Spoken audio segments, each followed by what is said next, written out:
ഇന്നത്തെ നമ്മുടെ requested topic should have been plus verb plus ING form. ഇത് എവിടെ ഉപയോഗിക്കും? ഏത് സിറ്റുവേഷനിലാണ് ഇത് ഉപയോഗിക്കുന്നത്? Should have been plus verb plus ING form എന്ന് പറയുമ്പോൾ, വെർബിൻ്റെ ING ഫോം എന്ന് പറയുമ്പോൾ playing, running, writing, doing, travelling, ഇതൊക്കെയാണ് ING ഫോം ഓഫ് വെർബ് എന്ന് പറയുന്നത്. അപ്പോൾ നമുക്ക് ഷുഡ് ഹാവ് ബീൻ്റെ ഒപ്പം അത് ING ഫോം ഉപയോഗിക്കുമ്പോൾ അത് ഏത് സിറ്റുവേഷനിൽ നമ്മൾ ഉപയോഗിക്കും നോക്കാം. കുറേ സമയമായിട്ട് ചെയ്തുകൊണ്ടിരിക്കുന്ന ഒരു കാര്യം, പക്ഷേ ആ കാര്യമല്ല ചെയ്തുകൊണ്ടിരിക്കേണ്ടിയിരുന്നത്, വേറൊരു കാര്യമാണ്. അങ്ങനെ പറയേണ്ടി വരുമ്പോഴാണ് നമ്മൾ ഷുഡ് ഹാവ് ബീൻ പ്ലസ് വെർബിൻ്റെ ING ഫോം ഉപയോഗിക്കുന്നത്. ഇപ്പോൾ ഞാനൊരു എക്സാമ്പിൾ പറയാം. വീട്ടിൽ ക്ലീനിങ്ങിന് 2 ആളുകൾ വന്നു. മോർണിംഗ് തന്നെ അവർ വന്നു. അപ്പോൾ വീട്ടിലെ ഇൻറ്റീരിയർ സൈഡും അതുപോലെ എക്സ്റ്റീരിയർ സൈഡും ഒക്കെ ക്ലീൻ ചെയ്യണം. 2 ആളുകളുണ്ട്. ഇവരോട് ഇൻസ്ട്രക്ഷൻസ് ഒക്കെ കൊടുത്ത് ഓണർ, വീടിൻ്റെ ഉടമസ്ഥൻ പുറത്തേക്ക് പോകുന്നു. അപ്പോൾ അവരോട് പറഞ്ഞു, രാവിലെ മോർണിംഗ് 9 to ഒരു 1 o'clock വരെ റൂമിൻ്റെ ഉള്ളിലൊക്കെ റൂംസ്, ബാത്റൂംസ്, കിച്ചൺ ഇതൊക്കെ ക്ലീൻ ചെയ്യുക. അത് കഴിഞ്ഞ് ലഞ്ചൊക്കെ കഴിഞ്ഞിട്ട് ആഫ്റ്റർനൂണിൽ വീടിൻ്റെ വരാന്ത, അതുപോലെ കാർ പോർച്ച്, അങ്ങനെയുള്ള ഭാഗങ്ങളൊക്കെ ക്ലീൻ ചെയ്യുക എന്ന് പറഞ്ഞിട്ടുണ്ടായിരുന്നു. ഒരു 11 o'clock ആയപ്പോൾ ഓണർ വിളിച്ച് ചോദിച്ചു, എവിടെ വരെയായി ഈ വർക്കൊക്കെ എന്ന്. അപ്പോൾ അവർ പറഞ്ഞു, ഞങ്ങൾ കാർ പോർച്ച് ക്ലീൻ ചെയ്തുകൊണ്ടിരിക്കുകയാണ് എന്ന്.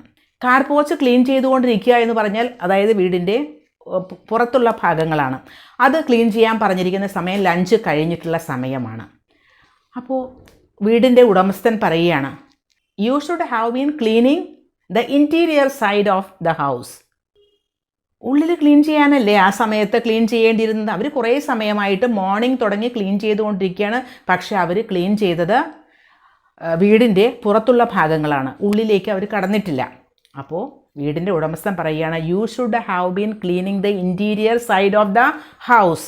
ഇപ്പോൾ നിങ്ങൾ ചെയ്യേണ്ടിയിരുന്നത്, ഇത്ര നേരം നിങ്ങൾ ചെയ്തുകൊണ്ടിരുന്നത് തെറ്റായിപ്പോയി. നിങ്ങൾ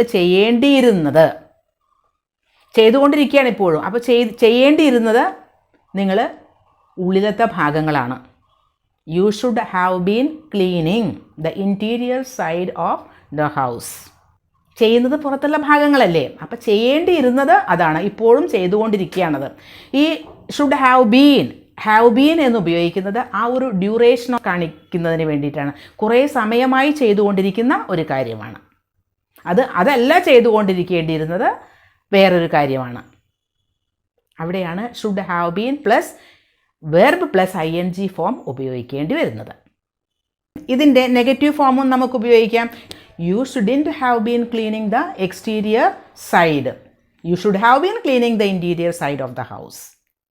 Should not have been എന്ന് ഉപയോഗിക്കുമ്പോൾ നെഗറ്റീവ് സെൻറ്റൻസ് ആയി. ഇപ്പോൾ നിങ്ങൾക്ക് ആ ഒരു സിറ്റുവേഷൻ പറഞ്ഞപ്പോൾ കാര്യം മനസ്സിലായിട്ടുണ്ടാവും. ഇനി ഒരു എക്സാമ്പിൾ കൂടി ഞാൻ പറയാം. I should have been paying more attention to my English teacher, but I was daydreaming too much. I should have been paying more attention to my English teacher. ഞാൻ ഇംഗ്ലീഷ് ടീച്ചർക്ക് കൂടുതൽ അറ്റൻഷൻ കൊടുക്കണമായിരുന്നു, കൂടുതൽ English ടീച്ചറെ കൂടുതൽ ശ്രദ്ധിക്കണമായിരുന്നു, അവർ പഠിപ്പിക്കുന്ന കാര്യങ്ങൾ ശ്രദ്ധിക്കണമായിരുന്നു. പക്ഷേ അതിന് പകരം ഞാൻ ചെയ്തത് ഡേ ഡ്രീമിംഗ് ആയിരുന്നു. ഇംഗ്ലീഷ് ക്ലാസ്സിൽ ഡേ ഡ്രീമിംഗ് ആയിരുന്നു.